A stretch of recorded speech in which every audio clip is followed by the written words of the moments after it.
Branches of chemistry में हम पढ़े थे। हमने 5 ब्रांचेस पढ़ी थी और अभी हमारी 6 ब्रांचेस है न्यूक्लियर केमिस्ट्री। यानी हम इसमें एटम का जो न्यूक्लियस होता है उनके बारे में पढ़ते हैं, क्योंकि हमें पता है जो हमारा एटम होता है, क्योंकि ये नॉन लिविंग थिंग या लिविंग थिंग हमारी एटम से बनी होती है। इस एटम में एक तो बीच में हमारा क्या होता है, न्यूक्लियस होता है। इसको हम बोलते हैं न्यूक्लियस, एटम का न्यूक्लियस होता है ये न्यूक्लियस है एटम का। इसमें हमारे प्रोटॉन और प्लस में न्यूट्रॉन होते हैं, ठीक है। और इनके अराउंड हमारे शेल होते हैं, इनको हम क्या कहते हैं, शेल। और शेल में हमारे क्या होते हैं, इलेक्ट्रॉन होते हैं, यहाँ पे ये ऑर्बिट करते रहते हैं। तो ये है हमारा एटम का न्यूक्लियस। तो इनके रिलेटेड हम पढ़ते हैं इनको न्यूक्लियर केमिस्ट्री में। यानी ये जो न्यूक्लियस है, एटम का जो न्यूक्लियस है, हम इनको स्टडी कहाँ करते हैं, न्यूक्लियर केमिस्ट्री में। यानी इनको हम इलेक्ट्रॉन को हम इसमें नहीं पढ़ेंगे, सही है। हम इसमें स्टडी जस्ट करेंगे न्यूक्लियस के बारे में, सही है। The branch of chemistry which deal with the radio activity. पहला लफ्ज ये रेडियो एक्टिविटी। ये वर्ड पहले हम इस वर्ड को पढ़ेंगे कि रेडियो एक्टिविटी क्या है।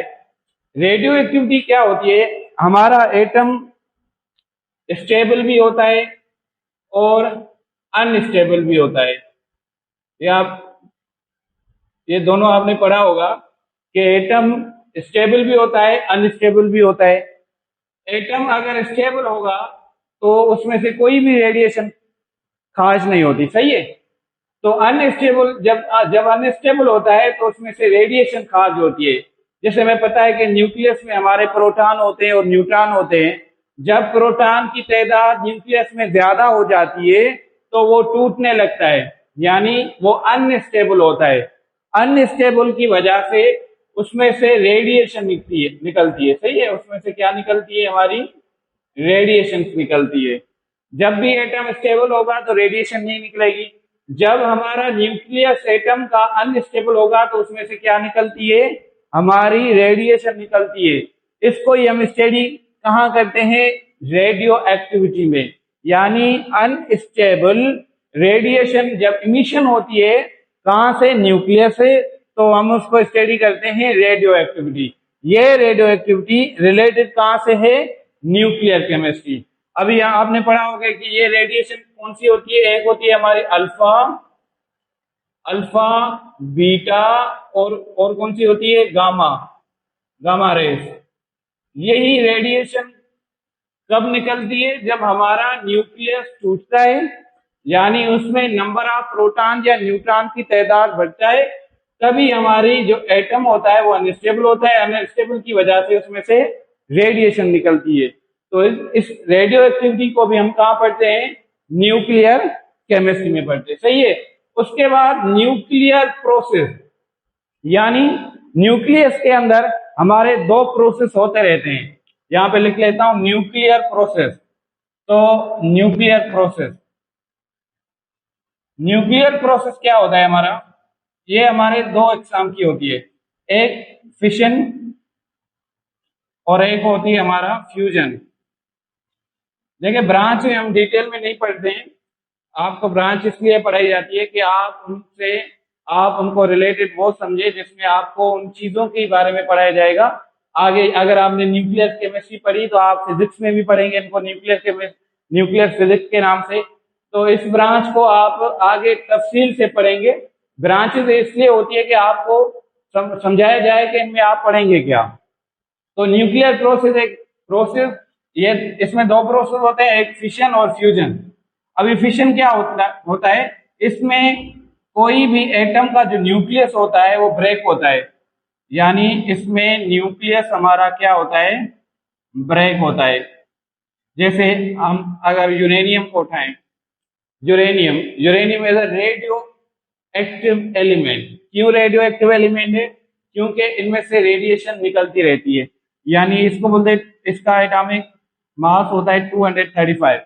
अगर हम क्या करें, एक न्यूट्रॉन को उठाएं और एक न्यूट्रॉन की बम्बार्डमेंट कराएं न्यूक्लियस के ऊपर, यानी इसके यूरेनियम के न्यूक्लियस के ऊपर अगर हम बम्बार्डमेंट करवाएंगे तो इस न्यूक्लियस में इस यूरेनियम को ये यूरेनियम ब्रेक हो जाएगा एक अदर एक्स एलिमेंट्स में, और इससे 3 और न्यूट्रॉन निकलेंगे। यानी एक न्यूट्रॉन ने यूरेनियम के न्यूक्लियस को अनस्टेबल कर दिया। अनस्टेबल के वजह से इसमें से एनर्जी भी निकलती है, हाई मिकदार में हमारी इसमें से एनर्जी निकलती है। यानी ये न्यूक्लियस ब्रेक होगा और एक एलिमेंट बनाएगा और उसमें से 3 न्यूट्रॉन और निकलेंगे। यानी फिर ये 3 न्यूट्रॉन अगले यूरेनियम को हिट करेंगे, यानी इसको ट्रिगर करेंगे, तो इस यूरेनियम से फिर 3 न्यूट्रॉन निकलेंगे। तो इसी को हम बोलते हैं चेन रिएक्शन। चेन रिएक्शन, ये ऐसे चेन बनेगी, सही है। तो हम इसको बोलते हैं फिशन। यानी फिशन का इस्तेमाल ज्यादा से ज्यादा हमारा कहाँ होता है, हम फिशन से एटॉमिक बम बनाते हैं। एटॉमिक बम, एटॉमिक बम, ये जो आपने सुना होता है एटॉमिक बम, हर किसी मुल्क में जो होता है एटॉमिक बम होता है उसके पास, तो वो जो प्रोसेस होता है किस प्रोसेस से बना होता है, फिशन के थ्रू। यानी फिशन क्या होता है, जब हम एटम किसी भी रेडियो एक्टिव के या किसी भी एलिमेंट के न्यूक्लियस को हम न्यूट्रॉन से जब हिट करेंगे तो वो जो यूरेनियम हो या कोई और एलिमेंट होगा वो एक अदर एलिमेंट में, यानी एक अदर एलिमेंट में तब्दील होगा और उसमें से 3 न्यूट्रॉन निकलेंगे। इसी को हम चेन रिएक्शन कहते हैं। और फ्यूजन क्या होती है, फ्यूजन में हम 2 न्यूक्लियस को आपस में मिलाते हैं, जोड़ते हैं अपने आप। अभी 2 न्यूक्लियस में जैसे हाइड्रोजन 2 प्लस में हीलियम 3, ये एक हाइड्रोजन के आइसोटोप है। अगर हम इन दोनों के न्यूक्लियस आपस में मिलाएंगे तो हमारा क्या बनेगा, हीलियम, और प्लस में 1 न्यूट्रॉन हमारा खारिज होगा, 1 न्यूट्रॉन हमारा खारिज हो जाए। यानी 2 न्यूक्लियस को आपस में फॉर्म करेंगे, यानी बनाएंगे, और इसमें से क्या बनेगा, एक अदर एलिमेंट, और उसके बाद और क्या बनता है, एक न्यूट्रॉन बनता है। इसको कहाँ यूज होता है, हाइड्रोजन बम बनाने के लिए। हाइड्रोजन बम बनाने के लिए हमारा फ्यूजन का इस्तेमाल होता है, सही है। तो ये हमारे न्यूक्लियर केमिस्ट्री में न्यूक्लियर प्रोसेस होते हैं, और उनके बाद हम इनकी प्रॉपर्टीज पढ़ते हैं और रेडियो एक्टिव एलिमेंट के बारे में। यानी रेडियो एक्टिव एलिमेंट वो एलिमेंट जिनमें से हमारी रेडिएशन खारिज हो, क्या हो, जैसे आपने पढ़ा होगा पोलोनियम, ये एक रेडियो एक्टिव है। आपने और पढ़ा होगा यूरेनियम में हमारा क्या है, एक रेडियो एक्टिव एलिमेंट है। अच्छा, जैसे आपने टेक्नीशियम आपने सुना होगा, टेक्नीशियम में हमारा रेडियो एक्टिव एलिमेंट है, सही है। इन रेडियो एक्टिव एलिमेंट का हम यूज कहाँ करते हैं, इनको हम मेडिसिन में यूज करते हैं। ज्यादा से ज्यादा हम इनको डायग्नोस्टिक यानी बीमारी को मालूम करने के लिए इस्तेमाल करते हैं, और ट्रीटमेंट करते हैं, यानी इसका इलाज किसमें करते हैं, कैंसर के लिए। जो हमारी कैंसर होती है, कैंसर आपने पढ़ा होगा एब नॉर्मल सेल होता है, ये एब नॉर्मल सेल, ये जो एब नॉर्मल सेल है, ये हम इसको कैंसर कहते हैं। इस कैंसर के इलाज के लिए भी हम यानी इन रेडियो एक्टिव एलिमेंट को यूज करते हैं। इन रेडियो एलिमेंट को यूज करके हम क्या करते हैं, कैंसर की बीमारी को इलाज करते हैं। यानी इनकी होती है रेडियोथेरेपी। तो इन बीमारी के लिए कैंसर या थायराइड होता है, थायराइड हमारी गले की बीमारी होती है, जहाँ गला जो आयोडीन की कमी की वजह से होती है, उसमें भी हमारा रेडियो एक्टिव एलिमेंट यूज होता है। उसके बाद जनरेशन ऑफ इलेक्ट्रिक पावर, जो हमारे घरों में बिजली आती है, हमारे घरों में जो बिजली आती है वो हम इन रेडियो एक्टिव एलिमेंट के थ्रू भी बना सकते हैं। जैसे हम इनसे कैसे बनेगी, हम इनको ऐसे, क्योंकि हम इनमें से हमारी एनर्जी निकलती है, रेडियो एक्टिव एलिमेंट में हमारी क्या निकलती है, एनर्जी निकलती है। इन एनर्जी को हम इस्तेमाल करते हैं इलेक्ट्रिक पावर के लिए, सही है। अगर हम 1 kg यूरेनियम इस्तेमाल करें, ये इक्वल हो गया 1 मिलियन टन कोल। अगर हम 1 मिलियन टन को जलाएं, ये इक्वल होती है 1 kg यूरेनियम।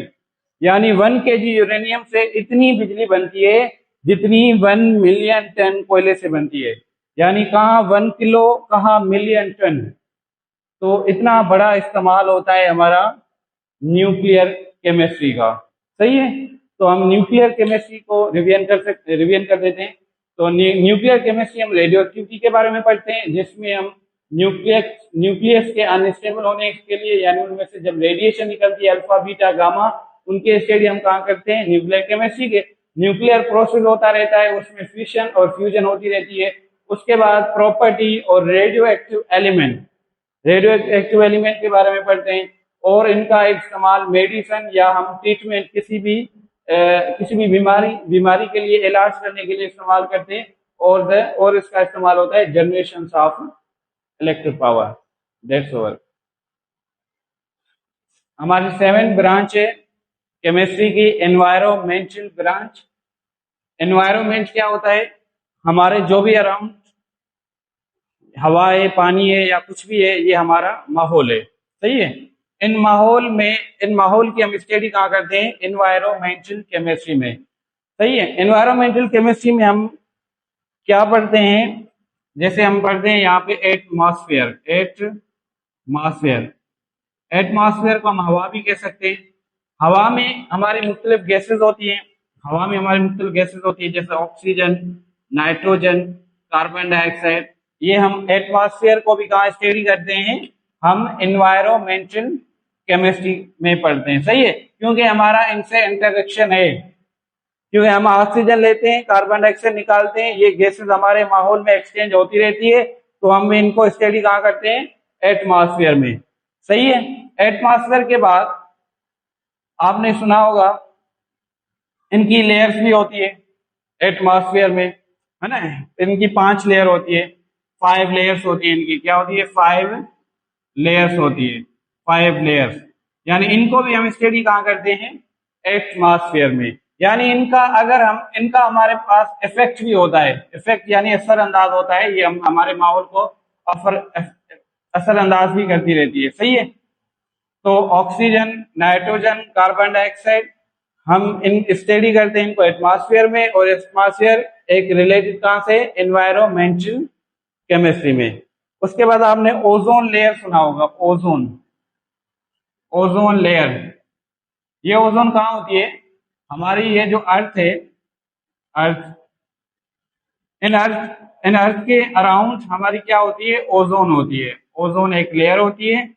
जो यूवी रेस आती है ना सूरज से, ये UV rays, ultraviolet rays, ये क्या करती है, ये हमारी धरती पे आती है, और अगर ये हमारी जमीन पे आएगी तो हमें स्किन की कैंसर हो सकती है। तो ये ओजोन लेयर हमें प्रोटेक्ट करती है यूवी रेस के। तो इन ओजोन लेयर को भी हम कहाँ पढ़ते हैं, इन्वायरमेंटल केमिस्ट्री में। सही है। उनके बाद आपने सुना होगा एसिड रेन, तेजाबी बारिश, एसिड रेन। यानी जब एसिड हमारे पानी में मिल जाता है तो ये हमारी एसिड रेन बनाते हैं। जैसे सल्फर डाइऑक्साइड अगर हमारी पानी में बन जाए तो ये हमारी सल्फ्यूरिक एसिड बनाएगी, SHO4। तो ये सल्फ्यूरिक एसिड ऊपर जाके एसिड रेन की सूरत में हमारे जमीन पे गिरेगी। यानी सल्फ्यूरिक एसिड एक डेंजरस, एक खतरनाक एसिड है, ये हमारे लिए हार्मफुल होती है। यानी ये एनिमल्स को भी और प्लांट्स को, दोनों को हार्मफुल बना सकती है। यानी इन एटमॉस्फेयर, ओजोन या हमारे जो भी इर्द गिर्द चीजें हैं, यानी जो हमारा माहौल है, हम इनको स्टडी कहाँ करते हैं, एनवायरमेंटल केमिस्ट्री में। यानी इनके साथ हमारा इंटरेक्शन होता रहता है। इसके बाद एनवायरमेंट में एक और चीज, पॉल्यूशन सुना होगा।